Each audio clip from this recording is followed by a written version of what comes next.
Breaking news చూస్తున్నాం. హైదరాబాద్ మాధాపూర్ చంద్రనాయక్ తాండా ప్రభుత్వ పాఠశాలలో మధ్యాహ్నం భోజనంలో ఫుడ్ పాయిజన్ జరిగింది.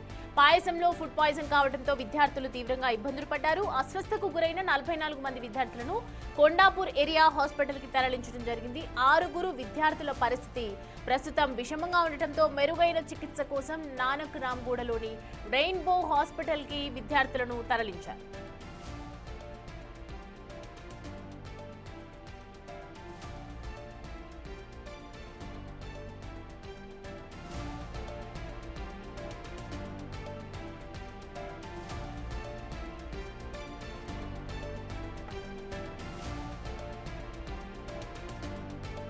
రైట్, హైదరాబాద్ మాధాపూర్ చంద్రనాయక్ తాండా ప్రభుత్వ పాఠశాలలో మధ్యాహ్నం భోజనంలో ఫుడ్ పాయిజన్ కలిసింది. పాయసంలో ఫుడ్ పాయిజన్ కావడంతో విద్యార్థులు తీవ్రంగా ఇబ్బందులు పడ్డారు. అస్వస్థకు గురైన 44 మంది విద్యార్థులను కొండాపూర్ ఏరియా హాస్పిటల్ కు తరలించడం జరిగింది. రైట్ నో మనం చూస్తున్నాం 6 విద్యార్థుల ప్రస్తుతం విషమంగా ఉన్నట్లు తెలుస్తోంది. మెరుగైన చికిత్స కోసం ఒకవైపు హాస్పిటల్లో డాక్టర్స్ కూడా ట్రై చేస్తూ ఉన్నారు. నానక్ రామ్గూడలోని రెయిన్బో హాస్పిటల్ వద్ద విద్యార్థులను తరలించడం జరిగింది. దానికి సంబంధించి పూర్తి డీటెయిల్స్ అడిగి తెలుసుకుందాం. ప్రతినిధి సుజాత మనకి అందుబాటులో ఉన్నారు. సుజాత, ప్రస్తుతం ఎలా ఉంది సిచ్యువేషన్? మీరు అక్కడే ఉన్నట్టున్నారు హాస్పిటల్లో. ప్రస్తుతం పరిస్థితి ఏంటి విద్యార్థులది? ఇంకా 5 పరిస్థితి కూడా ఇలా విషమంగా ఉందని చెప్తూ ఉన్నారు కాబట్టి డీటెయిల్స్ ఏంటి? హెల్త్ బులెటిన్ ఏంటి? ప్రస్తుతం నేను కొండాపూర్ ఏరియల్ హాస్పిటల్లో ఉన్నాను. 44 మంది చంద్రనాయక్ ఏరియాకి సంబంధించి ప్రభుత్వ స్కూల్లో విద్యార్థులు మధ్యాహ్నం భోజనం చేసిన తర్వాత విపరీతమైన కడుపు నొప్పి, వామిటింగ్స్ రావడంతో వెంటనే టీచర్స్కి చెప్పిన వెంటనే కూడా ఇక్కడ ప్రభుత్వ ఏరియా హాస్పిటల్కి తీసుకొచ్చారు. ప్రస్తుతం తల్లిదండ్రులు కూడా కొంతమేరకు ఆందోళన చెందుతున్నారు. ఎందుకంటే మధ్యాహ్నం భోజనం చేసిన తర్వాత ఎలా వామిటింగ్స్ అయ్యాయి, ఫుడ్ పాయిజన్ ఎలా అయ్యింది, వెంటనే కూడా విచారణ జరిపించాలి అని చెప్తున్నారు. మనం ప్రస్తుతం చూడొచ్చు, అటు ఎంఆర్ఓ అదేవిధంగా ప్రభుత్వ అధికారులు కూడా ఒక్కొక్కరిగా ఇక్కడికి చేరుకొని ఏం జరిగింది అని చెప్పేసి వైద్యులను అడిగి తెలుసుకుంటున్నారు. తల్లిదండ్రులు కూడా ఇప్పుడిప్పుడే కోలుకుంటున్నటువంటి విద్యార్థులని ఇంటికి తీసుకువెళ్తున్నారు, డిశ్చార్జ్ చేస్తున్నటువంటి పరిస్థితి ఉంది. అయితే మధ్యాహ్నం మాత్రం పూర్తిగా వీళ్ళు పాయసం తిన్నాము, ఎప్పుడూ కూడా పాయసం తిన్నప్పుడు ఇలాగ జరగలేదు, కానీ ఈ రోజు మాత్రం ఇలా జరిగింది అని చెప్తున్నారు. ప్రస్తుతం పోలీసులు కూడా ఇక్కడికి చేరుకొని అసలు ఏం జరిగింది అని చెప్పేసి డాక్టర్స్తో ప్రస్తుతం వాళ్ళ ఆరోగ్య పరిస్థితి, స్టూడెంట్స్ ఆరోగ్య పరిస్థితి ఏ విధంగా ఉంది అని అడిగి తెలుసుకుంటున్నా. నీ పేరేంటి? My name is Sukanya. ఏమైంది మధ్యాహ్నం? టిఫిన్ లంచ్ బాగాలేదు. రోజు అలానే ఉంటుందా? వామిటింగ్స్ అయిన విషయం ఎవరికి చెప్పావు నువ్వు? టీచర్స్ వాళ్ళకి.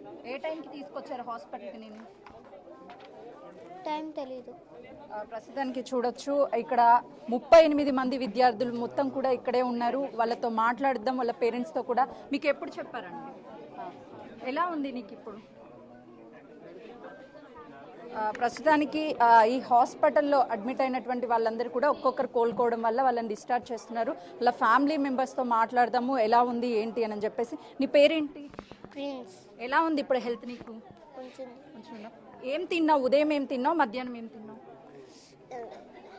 మధ్యాహ్నం బొండ వచ్చింది తిను. అప్పుడు అప్పుడు పాయసం ఏమన్నా తిన్నావా? బోండా తిన్న తర్వాత కడుపులో నొప్పి వచ్చిందా? వామిటింగ్స్ ఆగాయా నీకు ఇప్పుడు? ప్రస్తుతాన్ని చూడొచ్చు, వాళ్ళ కుటుంబ సభ్యులను ఎప్పుడు ఇచ్చారమ్మాకి? ఎలా ఉంది మేడం ఇప్పుడు విద్య? బాగుంది. ఏమైందని చెప్తున్నారు? 2-3 వామిటింగ్ చేసుకున్నారు, ప్రాబ్లం ఏం లేదు. ఆ విద్యార్థులను చూసి మిగతా వాళ్ళు భయపడి చేసిండ్రు తప్ప ఎలాంటి ఇది జరగలేదు. ఇక్కడ చూడొచ్చు, అయితే దాదాపు 38 మంది విద్యార్థులను కూడా ఇక్కడికి తీసుకొచ్చారు. కొంతమందిని 6 సీరియస్గా ఉండడం వల్ల ఒక హాస్పిటల్కి తీసుకువెళ్లారు. ఎలా ఉందండి పాప పరిస్థితి? బాగానే. ఏమైందంట అసలు? మాకు ఇన్ఫర్మేషన్ ఇవ్వలేదండి. మేము అది ఏమైందని కంగారుగా వచ్చాం. ఇన్ఫర్మేషన్ ఇస్తే సరిపోయినండి, మాకు అసలు ఇన్ఫర్మేషన్ ఇవ్వలేదు. నీ పేరేంటి నాన్న? దుర్గా. ఎలా ఉంది ఇప్పుడు హెల్త్? బాగానే ఉంది. ఏమైంది అసలు మధ్యాహ్నం? స్వీట్ తినకా నుంచి అందరికీ వామిటింగ్ స్టార్ట్ అయ్యాయి. అప్పుడే టీచర్స్ వాళ్ళు ఫోన్ చేసి అంబులెన్స్ని తీసుకురమ్మన్నారు. ఎంతమంది ఉన్నారు మొత్తం? 40-45. అందరికీ వామిటింగ్స్, కడుపులో నొప్పి వచ్చిందా? ఇక్కడికి ఎన్ని గంటలకి తీసుకొచ్చారు? 3కి. ఇప్పుడు ఎలా ఉంది నీకు హెల్త్? బాగానే ఉంది. రెగ్యులర్గా ఇలానే ఉంటుందా ఫుడ్? రెగ్యులర్ బాగుంటుందా? ఈరోజు స్వీట్లో ఏమన్నా నీకు చేంజెస్ కనిపించాయా? టేస్ట్ డిఫరెంట్గా ఉండడం అలా కనిపించాయి. ఏమనిపించింది తేడా నీకు? చాలా పప్పులు ఎక్కువ అయ్యాయి, ఇంకా అవి నీళ్ళుగా వచ్చింది స్వీట్. ఉదయం బ్రేక్ఫాస్ట్ ఎలా ఉంది? ఆయిల్గా ఉంది. ఏం పెట్టారు ఈరోజు బ్రేక్ఫాస్ట్? బోండా. బోండా. రోజు ఏం పెడతారు? రోజుకి ఒక్కొక్క రకం పెడతారు. బాగానే ఉంటుందా? ఈరోజు మాత్రం తేడాగా ఉంది.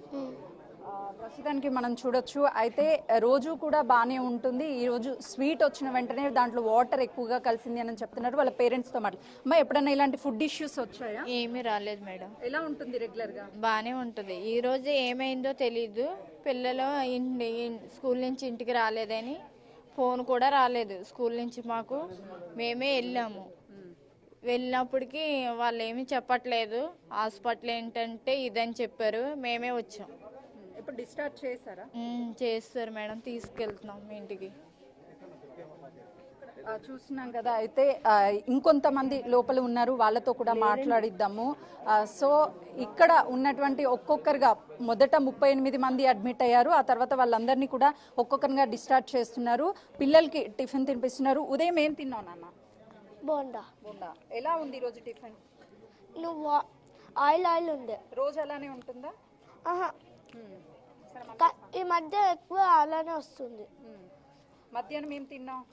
మధ్యాహ్నం స్వీట్ తిన్నా. ఎంతమంది వామిటింగ్స్ కడుపులో నొప్పి అంటున్నారు నీ ఫ్రెండ్స్? అందరికీ ఉందా, నీకేనా? అందరికీ ఉంది. అందరికీ ఉందా? ఎలా ఉంది ఇప్పుడు నీ హెల్త్? బాగుంది. ఏం చెప్పారు టీచర్స్ కానీ ఎవరికన్నా మీరు చెప్పారా మాకు వామిటింగ్స్ అవుతున్నాయి బాగోలేదు? చెప్పాం. టీచర్ వాళ్ళు అంబులెన్స్ పిలిపించి పంపించారు. ఎప్పుడు డిశ్చార్జ్ చేస్తారని చెప్తున్నారు డాక్టర్స్? ఏమన్నా చెప్పారా? రేపు డిశ్చార్జ్ చేస్తారు. ప్రస్తుతానికి డాక్టర్స్ ట్రీట్మెంట్ అందిస్తున్నారు. ఇంతకు ముందు 38 మంది ఇక్కడికి ట్రీట్మెంట్ అందుతున్నప్పటికీ కూడా తర్వాత డిశ్చార్జ్ ఒక్కరిగా చేస్తున్నారు. ప్రస్తుతానికి పోలీసులు కూడా వాళ్ళ కుటుంబ సభ్యులతో మాట్లాడి అడిగి తెలుసుకుంటున్నారు. వాళ్ళతో మాట్లాడదాము ఒకసారి. సార్ చెప్పండి సార్, పేరెంట్స్ ఏం చెప్తున్నారు? ఇంకా మాకేం చెప్పలేదమ్మా. అంటే ఒక్కొక్కరిగా పేరెంట్స్తో మాట్లాడుతున్నారు కదా. ప్రస్తుతానికి అయితే మాత్రము వీళ్ళకి సంబంధించి అటు పోలీసులు కావచ్చు, అదేవిధంగా ఎంఆర్ఓ వీళ్ళందా ఇక్కడికి వచ్చి వాళ్ళ ఆరోగ్య పరిస్థితిపై ఆరా తీస్తున్నారు. డాక్టర్స్ కూడా ఇక్కడ ఎక్కువ మందే ఉన్నాము, ఎంతమంది అందరికీ ఒకేసారి ట్రీట్మెంట్ అందించడానికి కూడా సిద్ధంగా ఉన్నామని చెప్తున్నారు. నీ పేరేంటి నాన్న? పర్మిళ. ఎలా ఉంది నీ ఇప్పుడు హెల్త్? తగ్గిందా? ఏమైంది? పాయసం లాగా అదేదో వచ్చిందని అందరం తాగితే 5 minutes తర్వాత అందరికి వాంతింగ్ అయ్యాయి. ప్రతిరోజు స్వీట్ వస్తుందా లేకపోతే ఎప్పుడు వస్తుంది? ఒక్కొక్కసారి వస్తుంది. ఒక్కోసారి వస్తుందా? ఇప్పుడు ఇంటికి వెళ్ళిపోతున్నావా? డిశ్చార్జ్ అయ్యావా? ఏం తిన్నావు ఉదయం? టిఫిన్. ఏం పెట్టారు ఈరోజు? బోండా. బోండా పెట్టారా? రెగ్యులర్గా ఎలాంటి మెనూ ఉంటుంది? ఫుడ్ బాగుంటుందా రెగ్యులర్గా? రెగ్యులర్గా ఫుడ్ బాగుంటుంది. ఈరోజు మాత్రమే తీసుకొచ్చినటువంటి ఫుడ్ కొంతమేరకు తేడాగా అనిపించింది. అది తిన్న వెంటనే ఇలా జరిగింది అని చెప్తున్నారు.